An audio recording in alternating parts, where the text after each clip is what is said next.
Oiê, bom dia.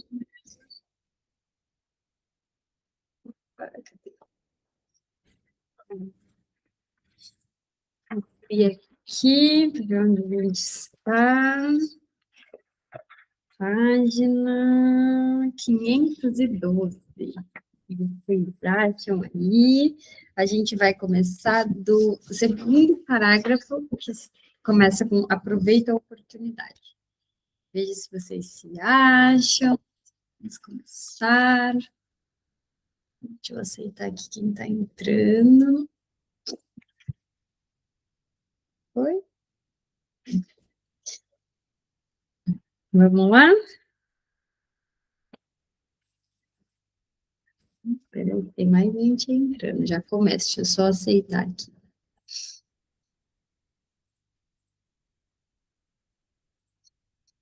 Ó, para quem está chegando agora, no livro físico, página 512. Começar, beleza?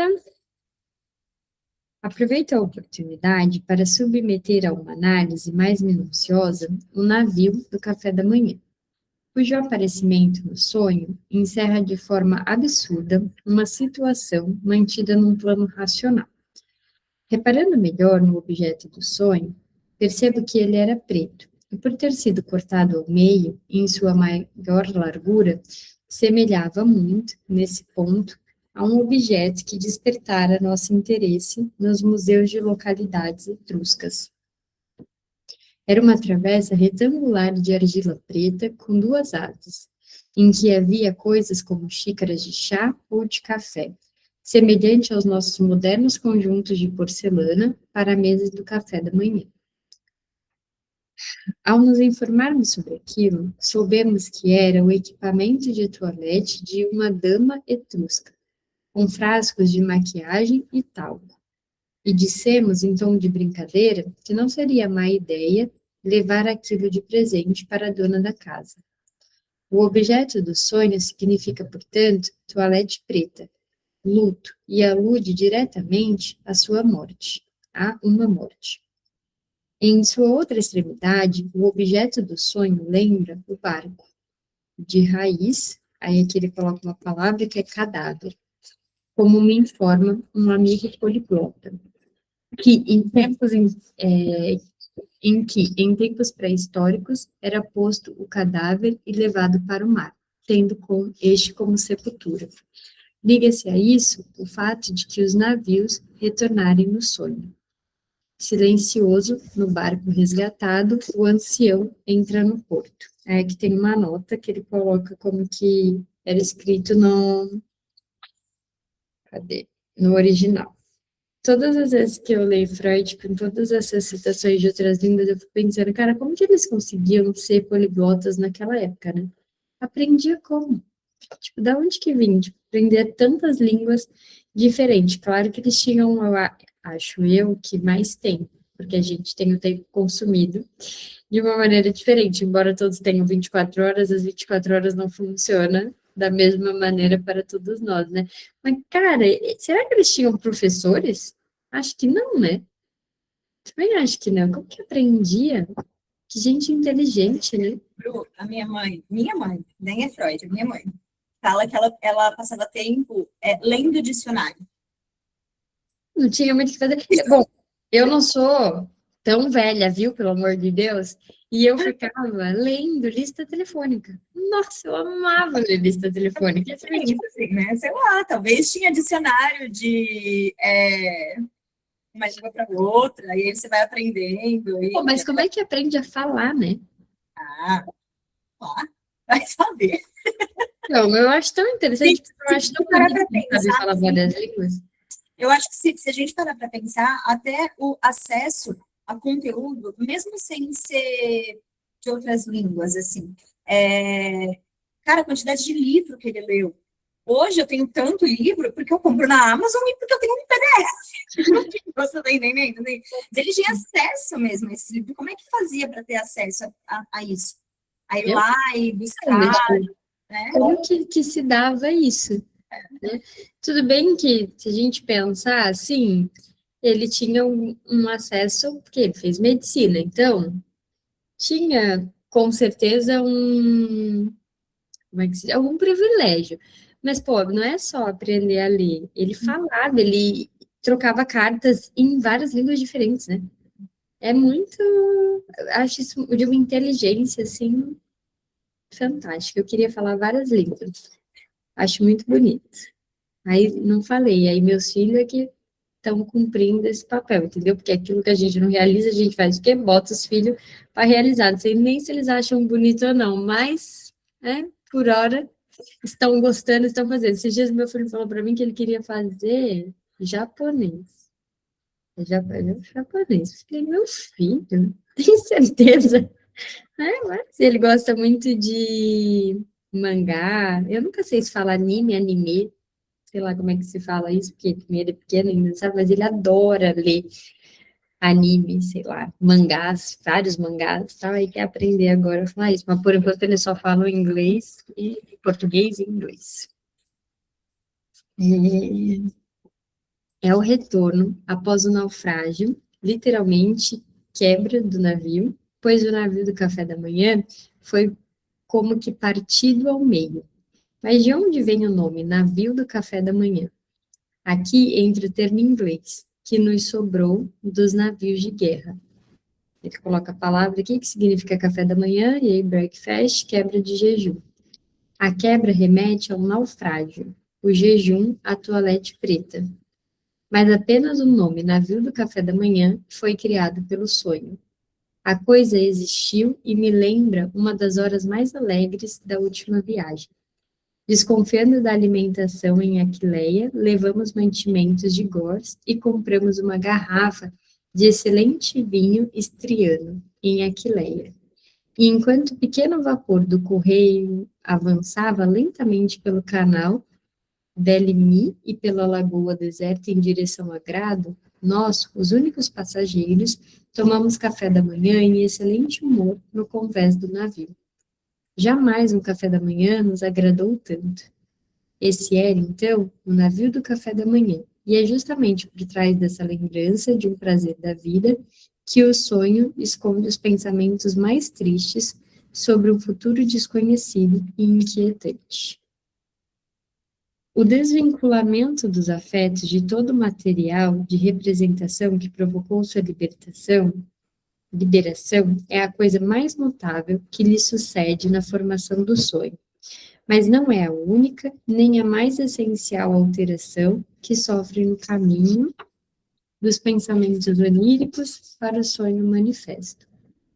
Comparando os afetos nos pensamentos oníricos com os afetos no sonho, algo se torna imediatamente claro. Quando um afeto se acha no sonho, ele também se acha nos pensamentos oníricos, mas não o contrário. Em geral, o sonho é mais pobre em afetos do que o material psíquico de cuja elaboração ele resultou. Após reconstruir os pensamentos oníricos, vejo como neles os impulsos psíquicos mais intensos lutam para se fazer valer, em geral, com os outros que se opõem fortemente a eles. Voltando a olhar para o sonho, não raro ele me parece descorado, sem tonalidade emocional intensa. O trabalho do sonho reduz não só o conteúdo do sonho, mas muitas vezes também a tonalidade emocional do meu pensamento ao nível do indiferente. Eu poderia dizer que, por meio do trabalho do sonho, realiza-se uma supressão dos afetos. Aqui tem uma nota sobre os termos repressão e supressão, na página 275. Toma-se, por exemplo, o sonho da monografia botânica. A ele corresponde, no pensamento, uma defesa passional da minha liberdade de agir do modo que ajo, de organizar a minha vida do modo que me parece correto. O sonho que resultou disso parece ser indiferente. Escrevi uma monografia que está à minha frente. Ela contém lâminas coloridas, plantas secas estão incluídas em cada exemplar. É como o silêncio no campo, semeado de cadáveres. Não se ouve mais nada do bramido da batalha. Pode ser diferente. No próprio sonho podem entrar manifestações de afeto vívidas. Por ora, no entanto, vamos nos deter no fato incontestável de que muitos sonhos parecem indiferentes, enquanto não é possível colocar-se nos pensamentos oníricos sem profunda comoção. Não poderemos dar aqui esclarecimento teórico pleno dessa supressão do afeto durante o trabalho do sonho. Ele pressupõe um cuidadoso aprofundamento na teoria dos afetos e no mecanismo da repressão. Quero fazer menção de apenas 2 pensamentos. Vejo-me compelido, por outras razões, a imaginar a liberação dos afetos como um processo centrífugo, dirigido para o interior do corpo, desde o aparelho psíquico, análogo aos processos de inervação motora e secretória. Assim como no estado do sono parece estar suspenso o envio de impulsos motores em direção ao mundo exterior, o despertar centrífugo dos afetos pelo pensamento inconsciente também poderia ser dificultado durante o sono. Os impulsos afetivos que surgem no decorrer dos pensamentos oníricos seriam, então, impulsos fracos, e por isso aqueles que alcançam o sonho também não seriam os mais fortes. Segundo esse raciocínio, a supressão dos afetos não seria resultado do trabalho do sonho, mas a consequência do estado de sono. Isso é possível, mas é impossível que seja apenas isso. Devemos ter em mente que todo sonho mais complexo se revelou como sendo também o compromisso gerado por um conflito entre poderes psíquicos. Por um lado, os pensamentos formadores de desejos têm de lutar contra a oposição de uma instância censuradora. Por outro, já vimos muitas vezes que no próprio pensamento inconsciente, cada série de pensamentos era vinculada ao seu oposto contraditório. Como todas essas séries de pensamentos são capazes de afeto, dificilmente nos equivocaremos, em termos gerais, se entendermos a supressão dos afetos como consequência da inibição exercida pelos opostos entre si e pela censura sobre os impulsos que reprimem. A inibição dos afetos seria, então, o segundo resultado da censura onírica, assim como a deformação onírica foi o primeiro. Quero incluir aqui o exemplo de um sonho em que a tonalidade afetiva indiferente do conteúdo pode ser explicada por meio da oposição entre pensamentos oníricos. Contarei o seguinte sonho breve, que todo leitor deverá ler com repugnância.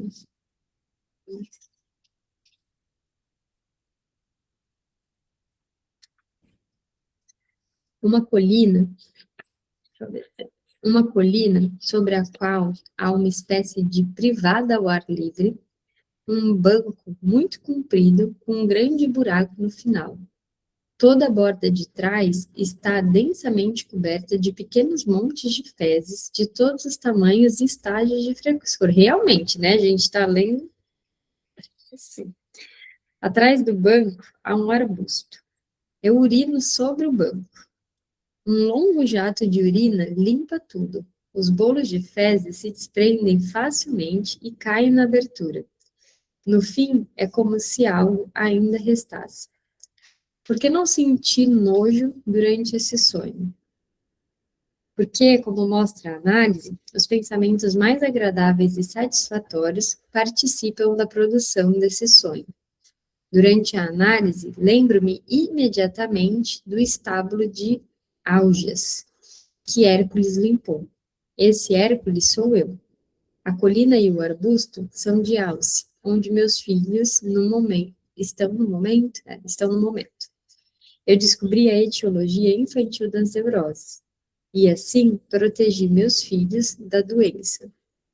O banco é, com a exceção do buraco, naturalmente, a imitação fiel de um móvel que me foi presenteado por uma paciente fiel.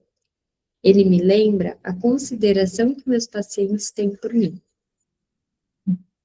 Aqui disse ele me lembra a consideração que meu paciente sempre por mim, me lembrou daquele livro muito bom do Contário Caligares, como que é o nome? É Cartas a um Jovem Terapeuta, que ele fala sobre se você espera receber algum presente, se você espera algum afeto vindo de um paciente, escolha ser médico, não escolha ser psicanalista, porque não vai acontecer. Há quem diga o contrário, né? Há quem viva o contrário também, não só quem diga. Até mesmo o Museu de Excrementos Humanos pode ser interpretado de forma animadora. Por mais que eu sinta nojo daquilo, no sonho ele é uma reminiscência da bela Itália, em cujas pequenas cidades os banheiros são equipados assim.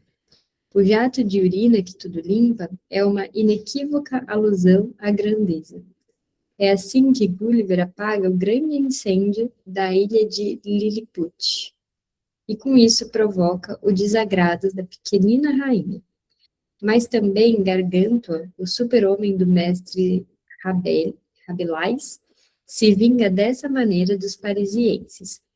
Montado na Catedral de Notre-Dame, dirige o jato de sua urina para a cidade.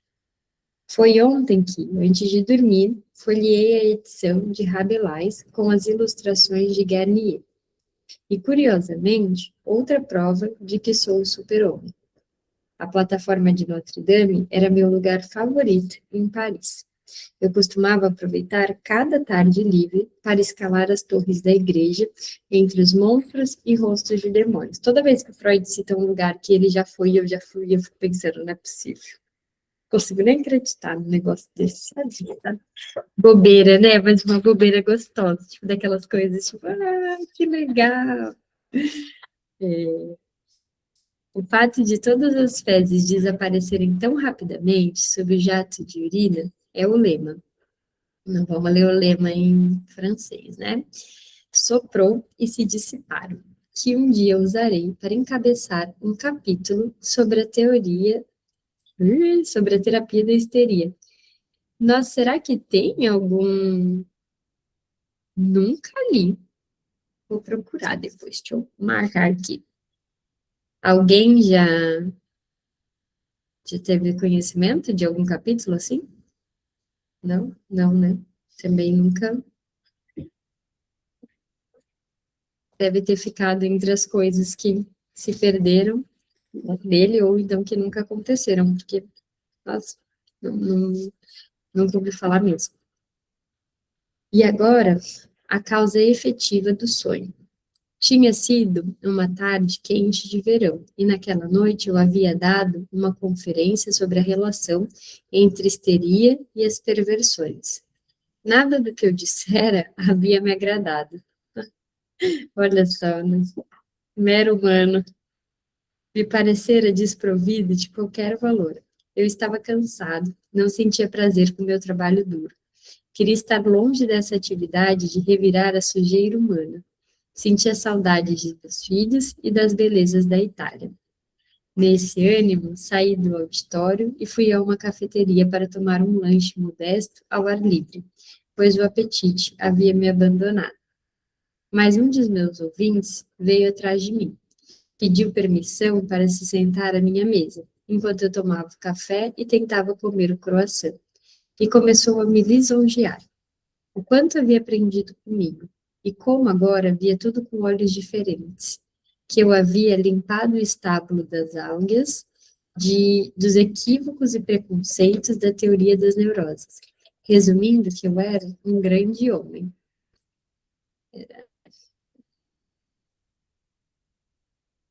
Ó, isso daqui, o quanto havia aprendido comigo e como via agora tudo com os olhos diferentes, é uma coisa que a gente também pode dizer, né? Porque uma vez você vê psicanálise, não dá para dizer. Você vê, e aí a vida inteira, e todas as pessoas e as coisas passam a ser atravessadas por aquilo. Mesmo quando a gente está descansando, né? Você vai assistir um filme, você vai ler um livro. Não é para isso, não é. Mas não tem como não ser. porque você acaba, a forma como a gente assiste, a forma como a gente, até música, né, você está escutando uma música, você parar para prestar atenção ali na letra, de alguma maneira vai ter psicanálise nisso, e a gente não consegue sair muito desse lugar.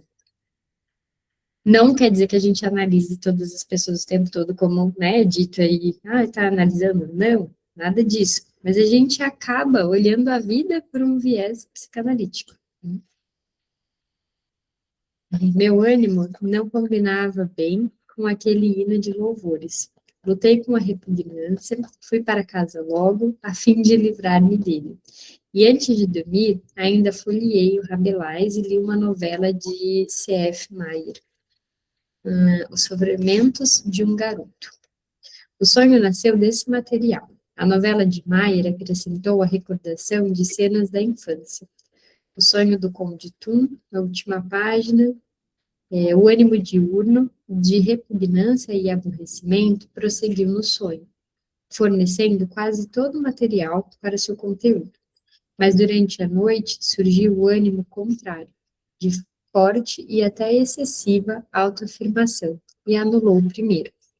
O conteúdo do sonho teve de se configurar de forma tal que permitisse expressar ilusão de inferioridade e megalomania no mesmo material. Desse compromisso resultou um conteúdo ambíguo do sonho, mas pela inibição mútua dos opostos, também um tom afetivo indiferente.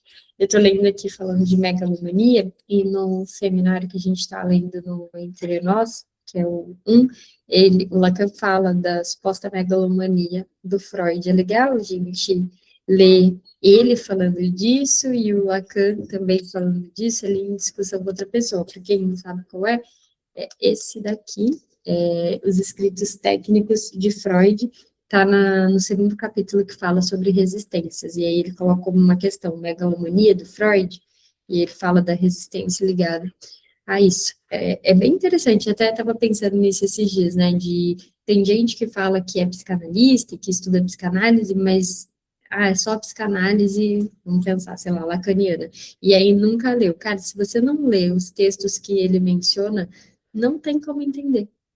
Fico pensando, como que a pessoa, como que constrói alguma coisa, tipo, lendo só Lacan, sem saber da referência, né, que ele está dizendo, porque ele traz muita referência ali, inclusive da interpretação dos sonhos. Acho que ele traz bastante coisa, assim, para a gente pensar. E aí, a gente que está lá, né, entre nós, que está lendo junto, né, a Dali tá lá, pode falar disso, assim, também, é muito gostoso quando você está lendo as duas coisas, e aí uma vai encaixando e conectando, assim, com a outra, faz uma diferença na compreensão das coisas, né? Dar corpo, assim, para aquilo que a gente está fazendo. Eu, de verdade, fico tentando entender.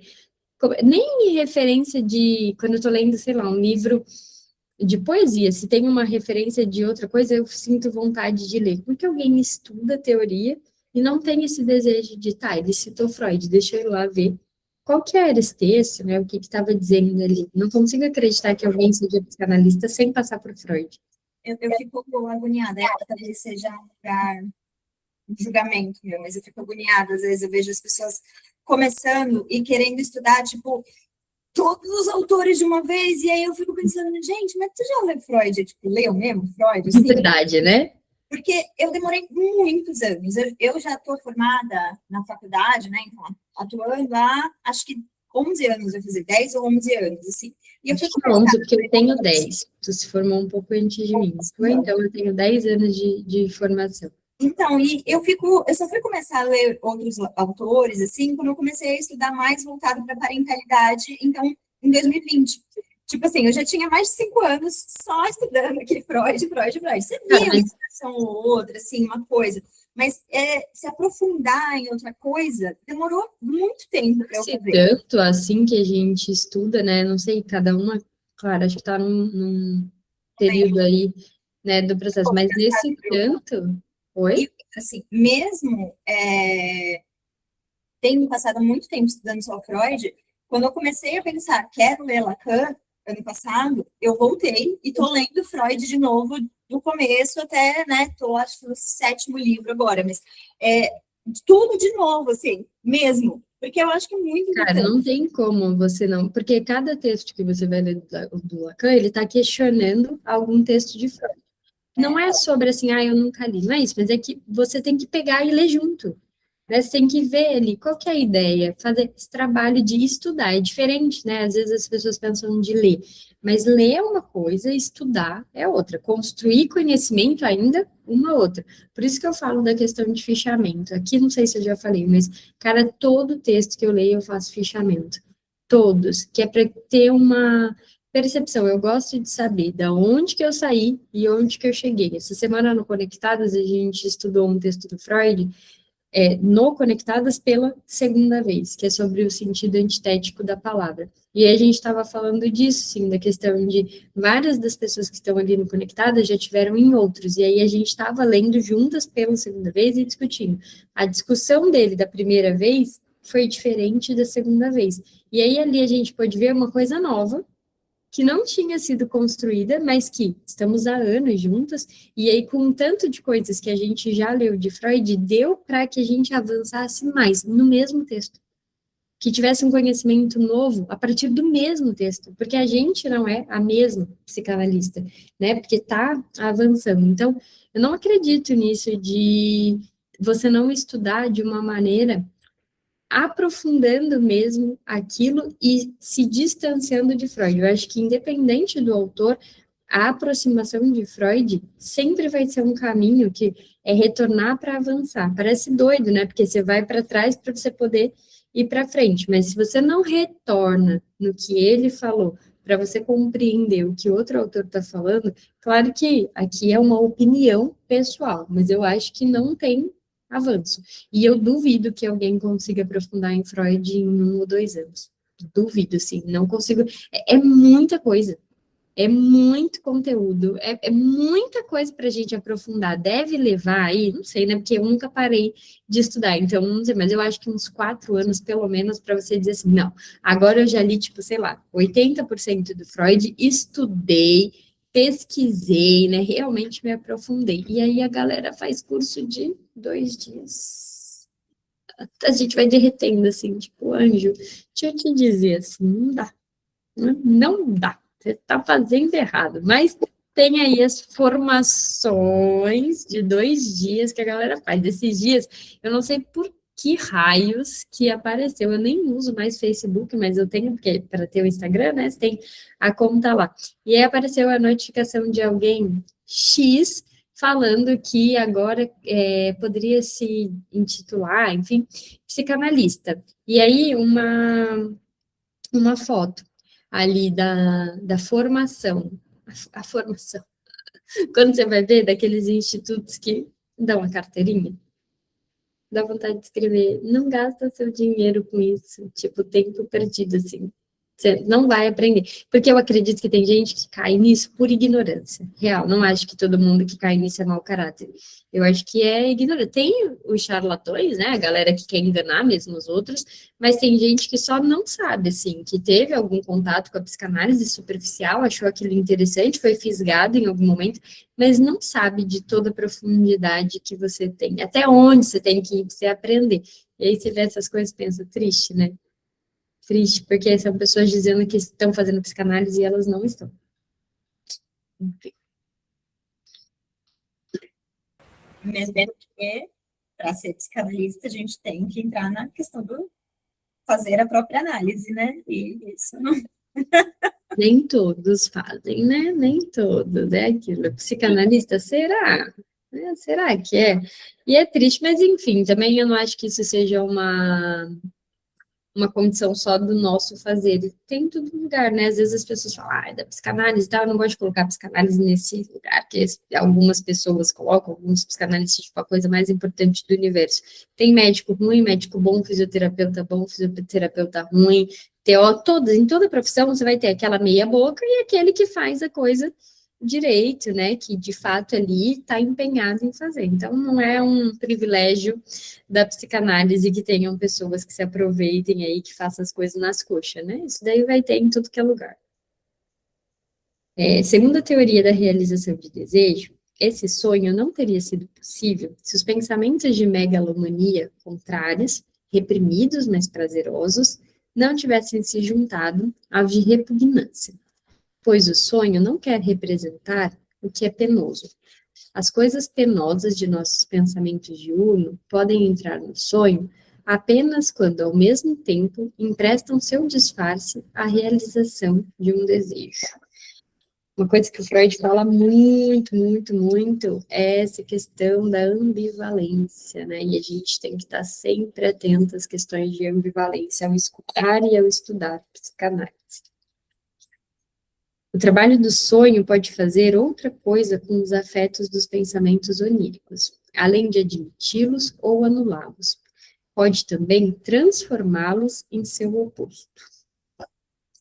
Quem quiser saber mais sobre isso, lê o sentido antitético da palavra, que está neste livro aqui, O Infamiliar. Vou ver de que ano que é, porque eu acho que é 1910. Sobre o sentido antitético das palavras primitivas, 1910. Muito bom. Texto muito bom. Tem no Neurose, Psicose e Perversão, né? Tem também no roxinho. É roxo, né? É.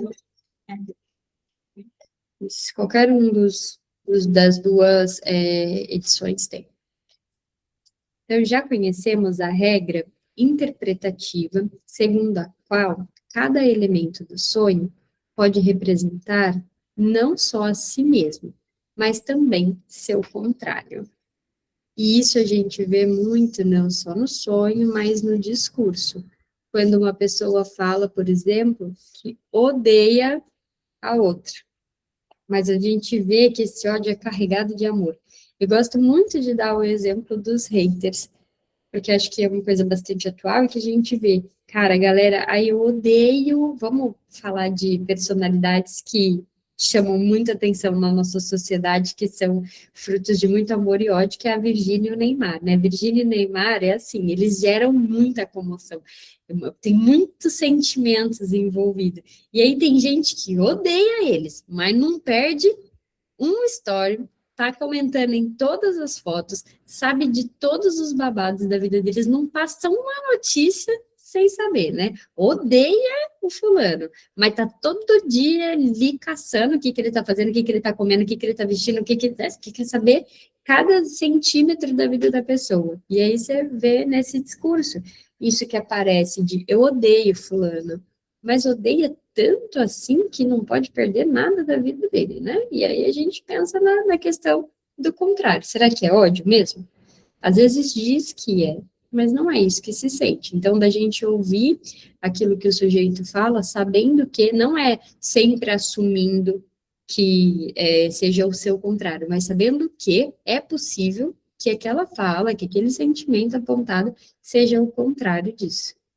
Talvez a pessoa ela ame, né? Ama a Virgínia, ama o Neymar, ama várias coisas que não consegue dizer. E aí diz de uma outra maneira. A gente falou disso, eu acho que no Conectadas, e ontem a minha amiga falou, assim, no privado, de que quero muito ficar distante da minha mãe, mas estou falando dela em todas as minhas sessões de análise. E acho que isso é uma coisa que a gente vê mais. É como, né, lá no Conectados eu já abri um caso, de novo, né, trazendo aqui a gente infelizmente não pode fazer isso, mas lá eu já abri, assim, para a discussão de um caso, de uma paciente que trazia o quanto que uma figura X não era importante na vida dela. Não é importante, essa pessoa não tem nenhuma relevância na minha vida.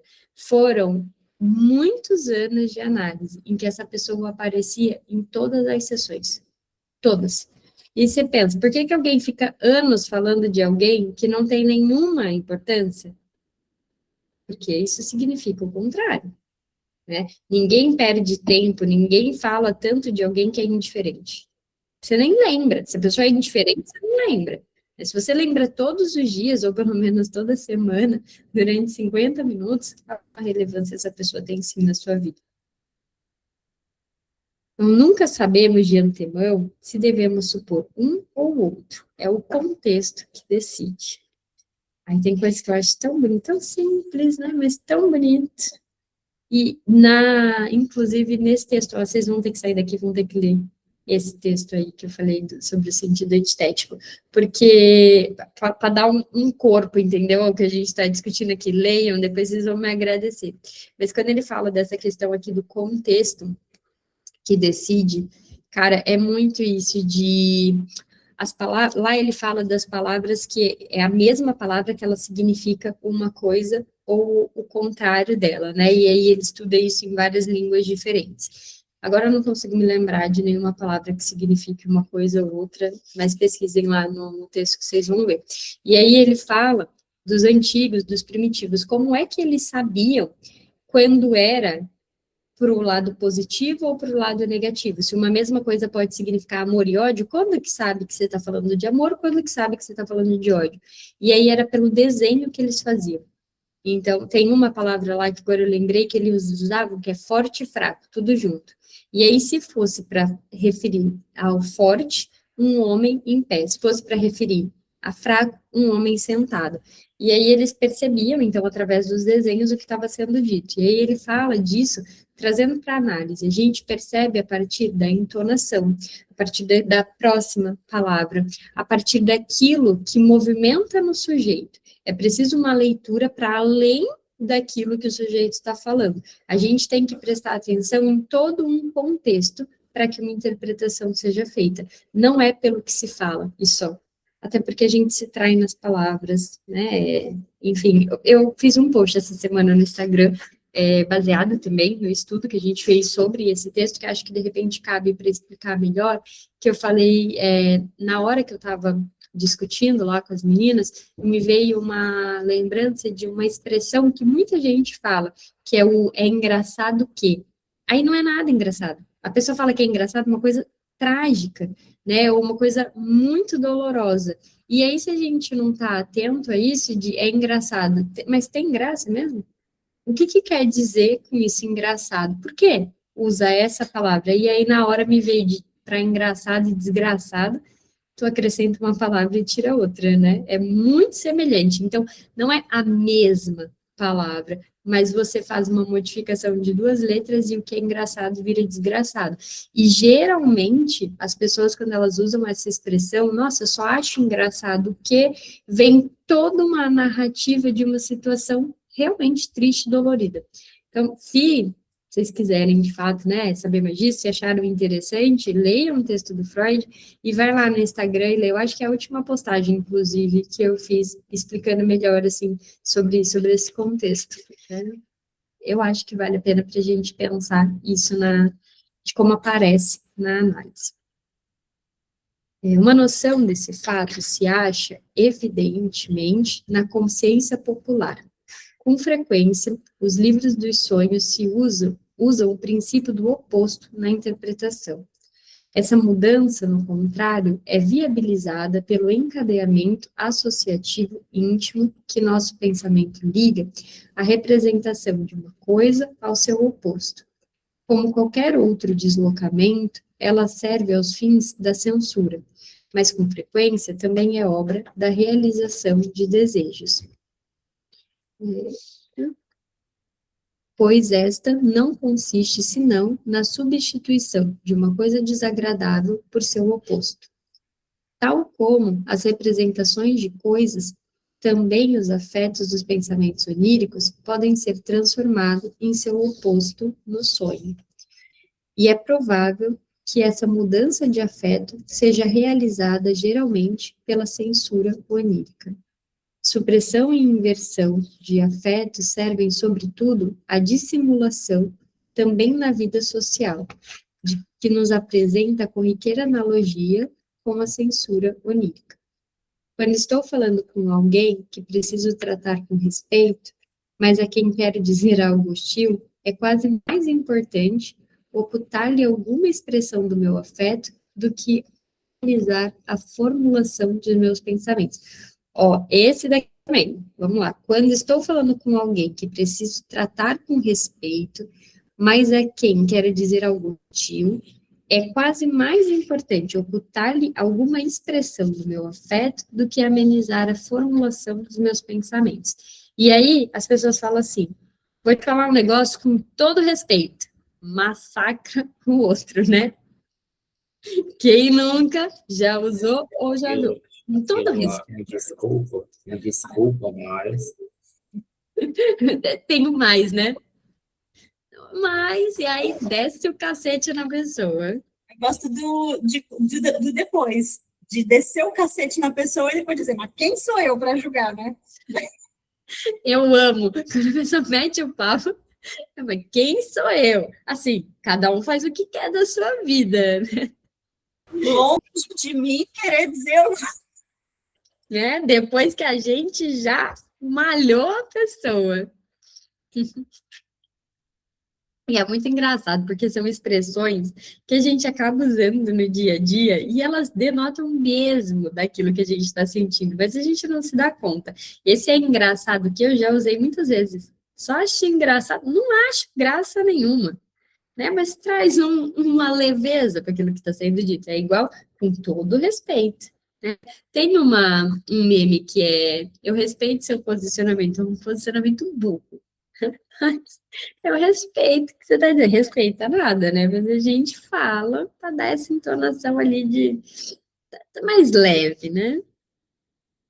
Se lhe dirijo palavras que não são grosseiras, mas as acompanho de um olhar ou um gesto de ódio ou desprezo, o efeito que causa nessa pessoa não é muito diferente do que se lhe tivesse lançado no rosto abertamente meu desprezo.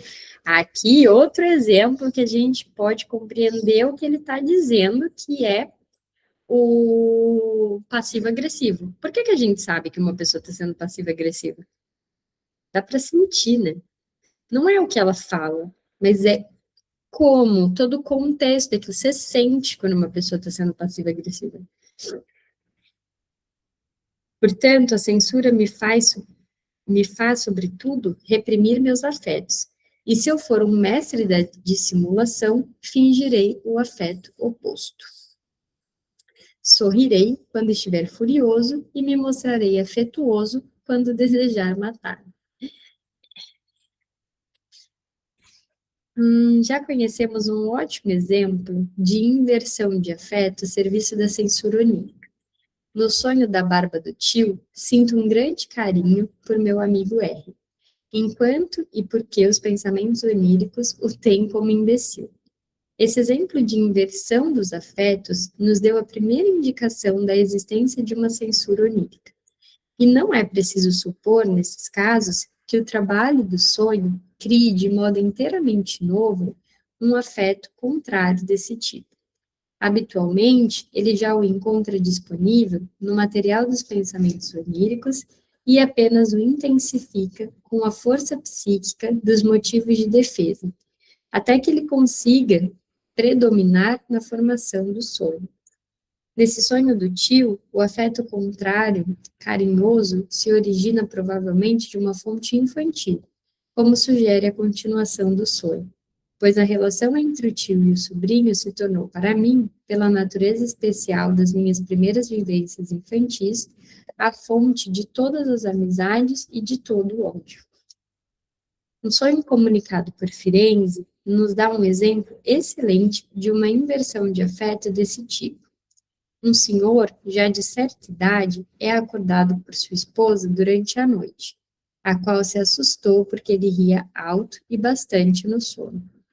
Mais tarde, o homem relatou ter tido o seguinte sonho: eu estava deitado na cama. Entrou um senhor conhecido. Eu queria ligar a luz, mas não consegui. Tentei repetidas vezes, em vão. Então, minha esposa saiu da cama para me ajudar, mas ela também não teve sucesso. Porém, como se incomodava de estar apenas de negligê, deve ser uma roupa de dormir, né, pijama, na frente do homem, finalmente desistiu e voltou para a cama.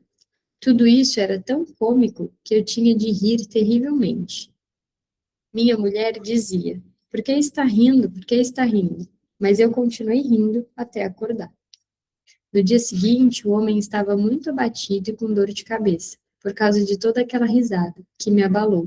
Até é curioso essa expressão, né? Rir terrivelmente. Né? Rir e terrível não parece combinar. Considerado analiticamente, o sonho não parece tão divertido. O senhor conhecido que entra no quarto é, nos pensamentos oníricos latentes, a imagem da morte como grande desconhecido. A palavra alemã para morte é masculina, lembrada na véspera. O senhor idoso que sofre de arteriosclerose tinha motivo para pensar na morte no dia anterior. O riso amplo toma o lugar do choro e do soluço, ante a ideia de que ele morrerá. É a luz da vida que ele não consegue mais ligar. Nossa, Freud ele escreve de um jeito bonito demais, né? Um negócio assim. Esse pensamento triste pode estar ligado a recentes tentativas malogradas de ter relações sexuais, em que nem mesmo a esposa de negligê pode ajudar. Ele percebeu que está decaindo. O trabalho do sonho conseguiu transformar a triste ideia de impotência e morte numa cena cômica, e o soluço em gargalhadas. Os 2 últimos parágrafos foram acrescentados em 1919. É aquele famoso rindo para não chorar. Há uma categoria de sonhos que merece particularmente a designação de hipócrita e que submete a uma dura prova a teoria da realização de desejo. Esses sonhos chamaram minha atenção quando a doutora M. Hilderfertin trouxe para discussão na Sociedade Psicanalítica de Viena o relato de um sonho de Roger, reproduzido abaixo. Esse parágrafo e a longa citação desse escritor austríaco foram apresentados em 1911. Deixa eu ver aqui se a gente vai conseguir terminar. Na verdade, acho que é melhor deixar para a próxima, né? Porque é grande mesmo. E aí, pelo menos não perde o sentido para a gente pensar na análise do sonho, pode ser? Não gosto que a gente termine o negócio na metade, porque depois parece que não liga uma coisa com a outra, né? E tenho dificuldades de ter um conhecimento, assim, aprofundar naquilo se não liga. Então, uma semana é bastante tempo, a gente não vai voltar a ler no dia seguinte, né? Então, não vamos quebrar tanto. Eu vou colocar... Ó, eu vou marcar que a gente vai começar a uma categoria de sonhos, que aí a gente relembra o que trabalhou e volta a partir da página 520 na próxima semana. Beleza? Tá bom, obrigada pela companhia, mais uma quinta. Um beijo, fiquem bem, a gente se vê semana que vem.